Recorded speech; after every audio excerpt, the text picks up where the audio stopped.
足並みを揃えてゆこうお互いを信じ合う5人の仲間バルテス5に預けた命飛ぶぜ宇宙の果てまでもみんなの笑顔も持ち帰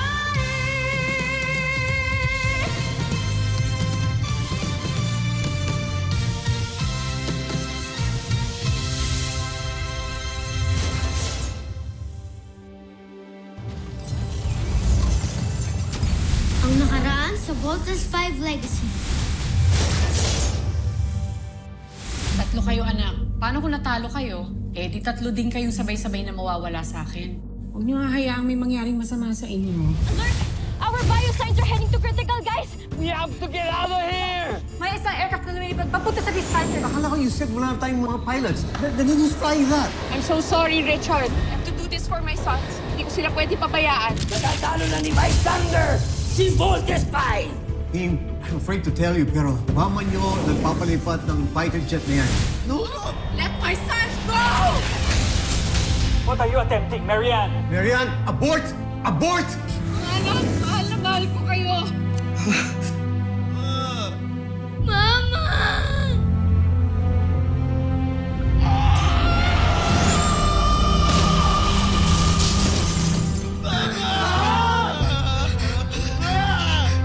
Tama na, Little Chan. Mamaya ka na umiyak. Ngayon tayo kailangan mas maging matapag.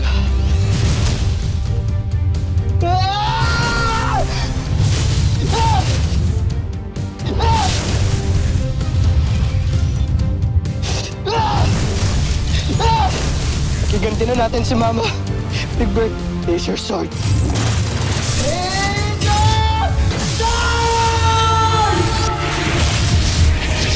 Mama! Hayaan natin sila umiyak. Let them cry like boys. But I expect that when they stand up again, they will rise as warriors and avenge their mother and protect our planet. Rise, Armstrong brothers. Rise.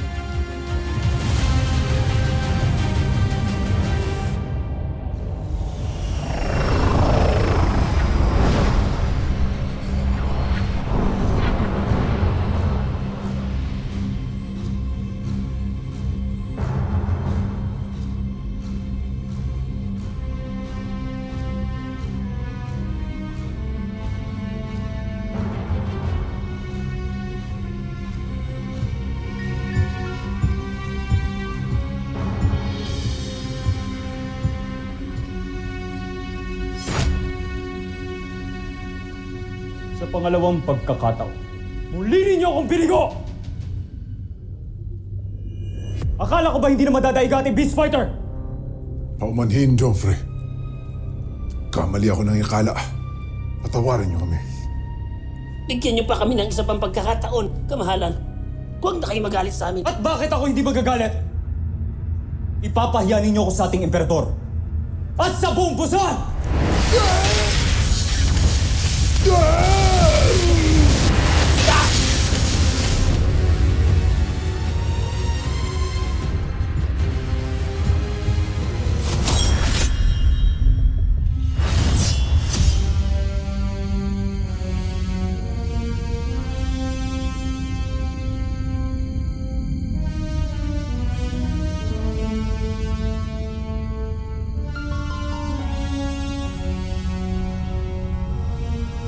Handa akong ialay ang aking buhay para sa'yo. Joffrey.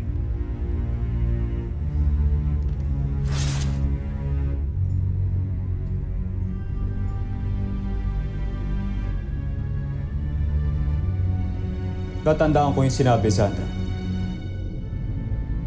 Bibigyan ko kayo ng isa pang pagkakataon.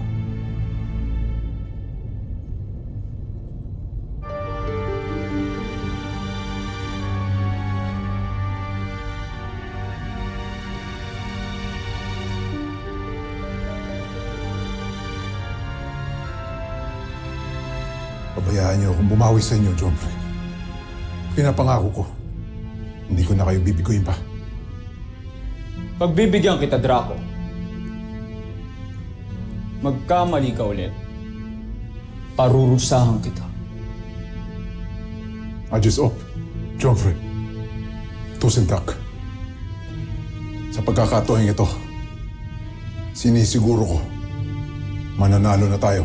Kung ganon, ano pang ginagawa nyo? Simulan nyo na magplano magsilayas kayo sa harapan ko!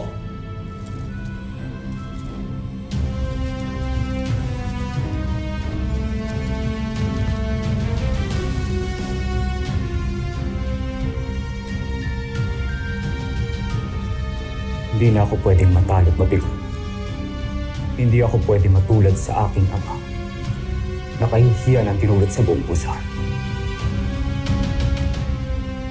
Kailangan ko lang sakupin ang planetang ito sa lalong madaling panahon.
Mga anak, mag-iingat kayo, ha? Be good. Be brave. Be Safe. Yes, ma'am. Tutuloy natin ang misyon. Kuya, ano ba? Hindi mo na ba mahal si Mama? What a stupid question, Little John. Alam niyo kung gaano ko kumahal si Mama. Pero Voltes team tayo, di ba? We have to fight. Nag-pledge tayo sa cause. Tuloy natin yung mission hanggang di natin nawawasak yung Beast Fighter. Roger? I said Roger! Roger! Tuloy ang mission. Sana lang hindi mo pagsisihan to, ah.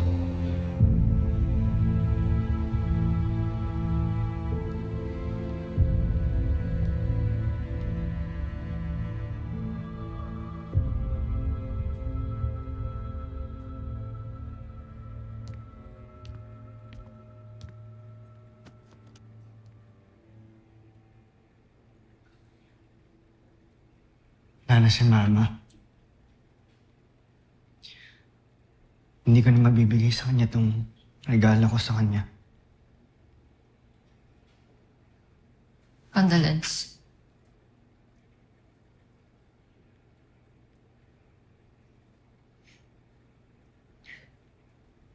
Alam mo ako yung sinisisi nila, Big Bird. Tingin mo ba kasalanan ko talaga?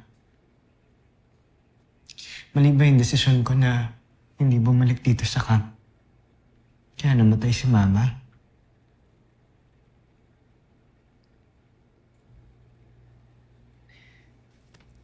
Wala man lang ba maririnig galing sa'yo? Eva, Aalis na ako dito sa camp. Wala na akong reason pa para magstay dito. bakit ka alis ng camp?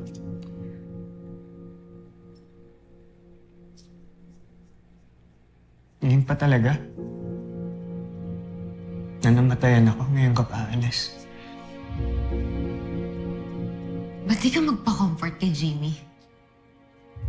Total, may gusto ko naman pala sa kanya, di ba?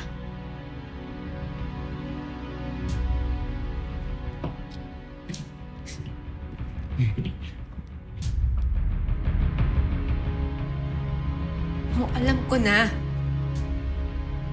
Kaya huwag ka na mag-deny pa. Pinakailaman ko yung phone mo dyan sa locker mo. Nakita ko puro picture si Jamie. Stolen shots pa. So enough ng evidence yun. Be happy now. Dahil pinapakawalan na kita.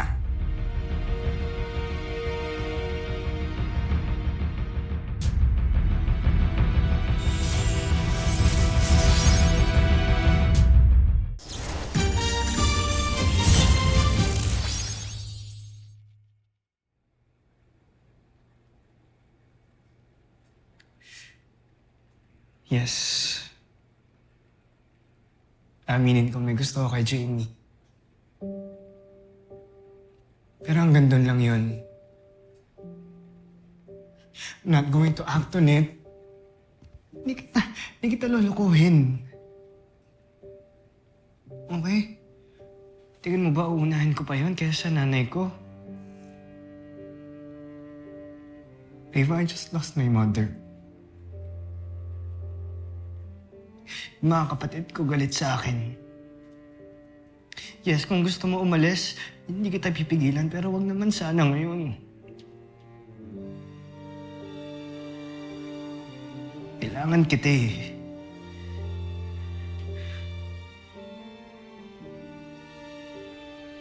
Hindi ko kaya.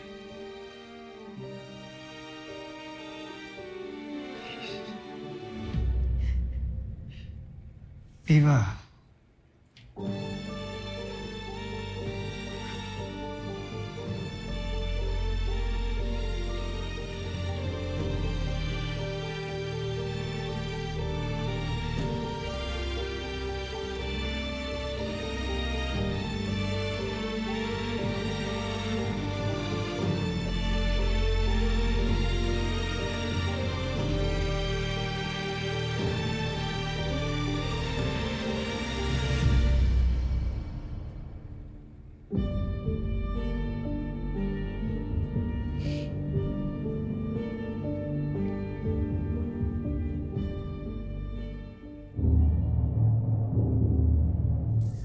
At iyon ang aking ulat, mahal na emperador. Nabigo ka na naman, Zardos. Tila yata nagkamali ako na ikaw ang pinadala ko sa Terra Air 2. Patawad, Joffrey. Gaya ka rin pala ng iyong ama. Wala ka rin magagawang maganda para sa Busan. Huwag mo kong ihalintulad sa isang traitor. Hindi ko siya pinaslang para may halintulad sa kanya. Joffrey.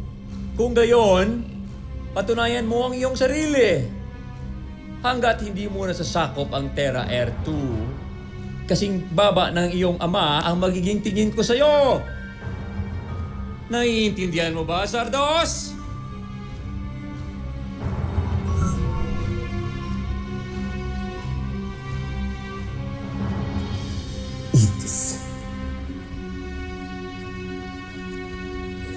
Hindesak. Bakit lagi na lang ako inahalintulad kay Roscar?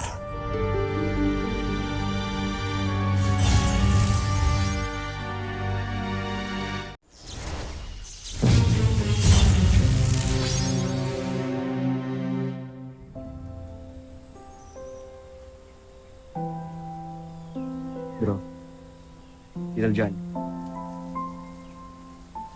Condolence ulit ah.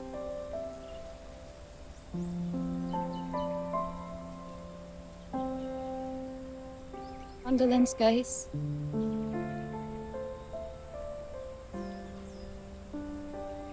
We're all very sorry for your loss.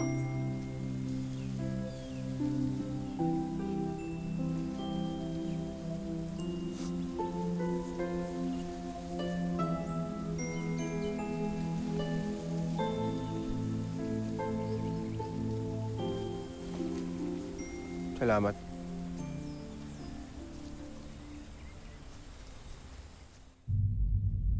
Hindi na ako makapaghintay sa ating tagumpay, mahal ko. Sa sandaling mangyari yon, nais kong bumalik tayo agad sa Busan. Nang sa gayon ay may handa na natin ang ating pag-iisang dibdib.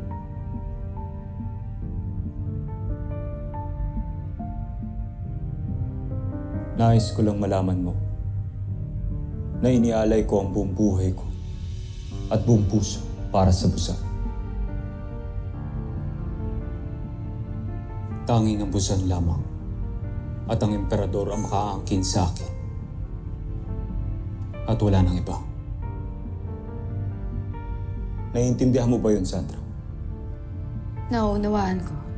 Jombre. Magbihis ka na. Kailangan na natin magbalik sa ating matungkulan.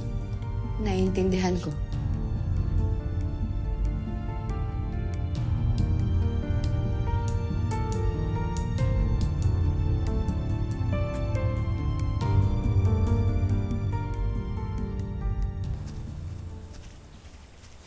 Sige, umalis kayo. Total fake naman yung puntod ng nanay nyo. Nananadya ka ba talaga? Gago ka talaga eh, no? Oy, oy, oy, oy! Ano meron dito? Kuya, siya ang may kasalanan. May sinabi siyang di maganda tungkol sa mama natin. Pagsalitaan mo na kami ng masama, wag lang yung mama namin, ha? Wala akong sinasabing masama. Kayo lang talaga yung sensitive sa pagkamatay ng nanay nyo. Sobra ka na, ha? Hoy! Tigmart! Ma! Diba? Uy ka lang. Seriously? Little John, pati ba naman yung mga kapatid ko papatulan mo?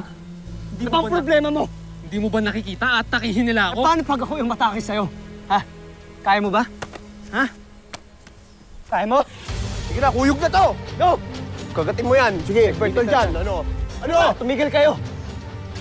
Kayaan nyo kaming dalawa. Matagal na akong pegon sa isang tuwan. Sige, matagal na rin akong busit sa'yo. Sige, Laban! kuya, huwag kang papatalo! Lumpuin mo yan!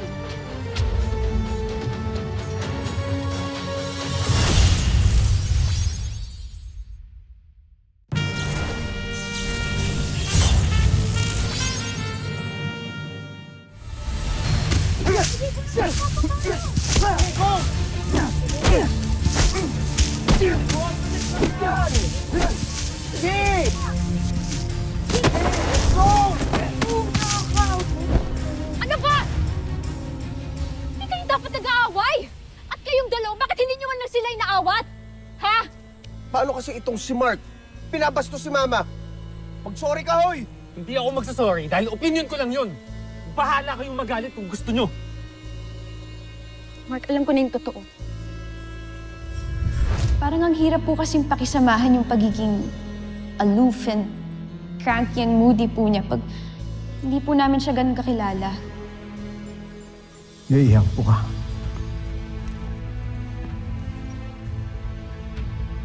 Oh yes. Sige, kukwento ko sa iyo ang nangyari sa buhay ni Mark. Kaya ka lang naman din kakaganya kasi galit ka sa nanay mo, di ba? Dahil inabandon ka niya. Pinabayaan ka niya, di ba?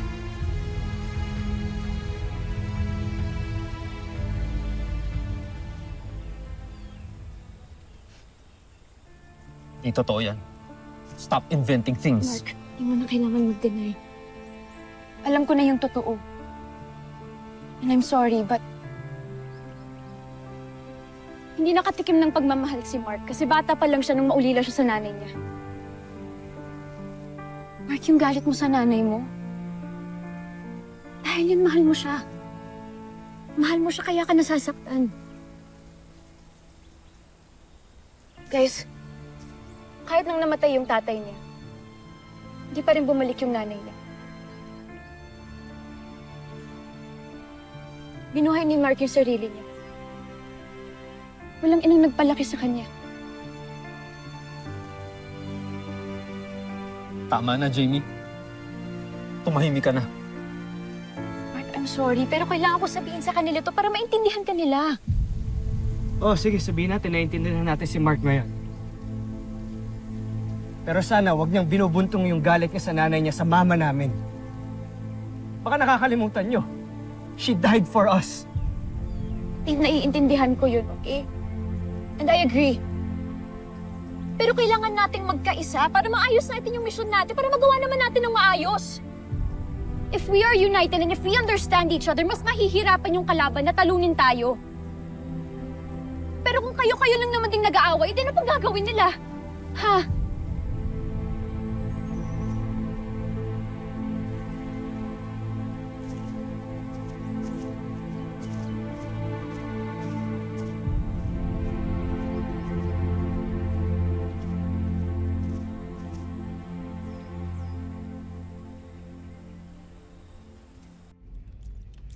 Mark, it's Jamie.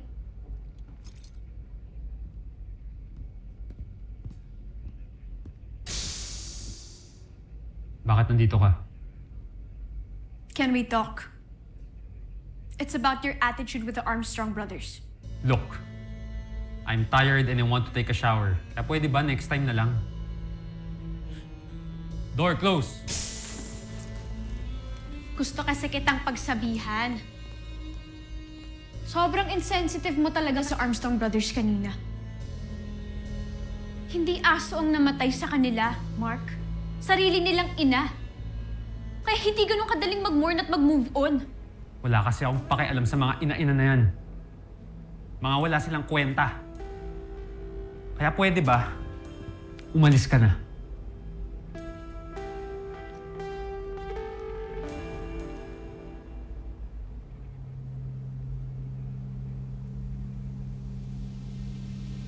Di ba ang sabi ko umalis ka na? Why are you being so evasive?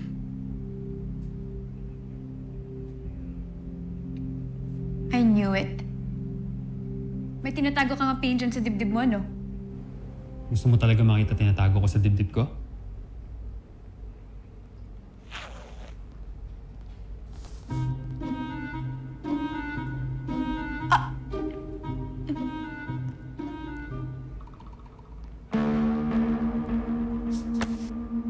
Kakairita ka talaga.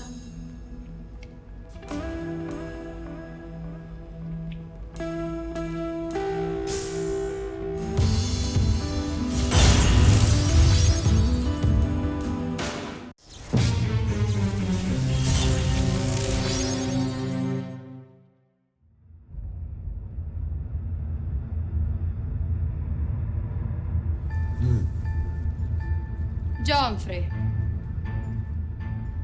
Sinimulan niyo na bang buuin at palakasin ang susunod nating beast fighter? Oo, Joffrey. Kasalukuyan ang pinapalakas at binubuo ni General Zul sa kanyang laboratorio ang bago nating beast fighter. Yon ay si Gardo. Upang lalo itong maging matalas at mahusay sa pakikipagdigma. General Draco, anong pinagkaiba ng beast fighter na ito sa ibang mga pinapadala natin noon? Bakit parang kampante ninyo dalawa? Pinag-aralan kong mabuti si Voltes 5. At natuklasan ko, ang pinakamalakas, premyado nitong armas, ay ang laser sword.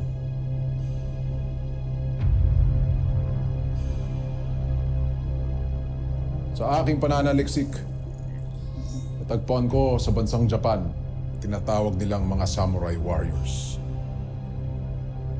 Sa mga magigiting na mandirigmang ito, binasi ko ang lakas, liksi at galing ng ating bagong beast fighter na si Gardo. Si Gardo ay biyasa sa isang pamamaraan ng samurai. Nalingid sa kaalaman ni Voltes 5, kaya mahihirapan siyang kalabanin ito. At pinanday namin sa bakal na ginamo ang kanyang espadak samurai. Pag natapos namin ito, Joffrey, napangako ko, wala nang panama sa atin, kanilang kampyon si Voltes 5. Mahusay, Shibar. Sana nga'y magtagumpay ka. Sana nga ang beast fighter na ito ang siyang wawasak kay Voltes 5.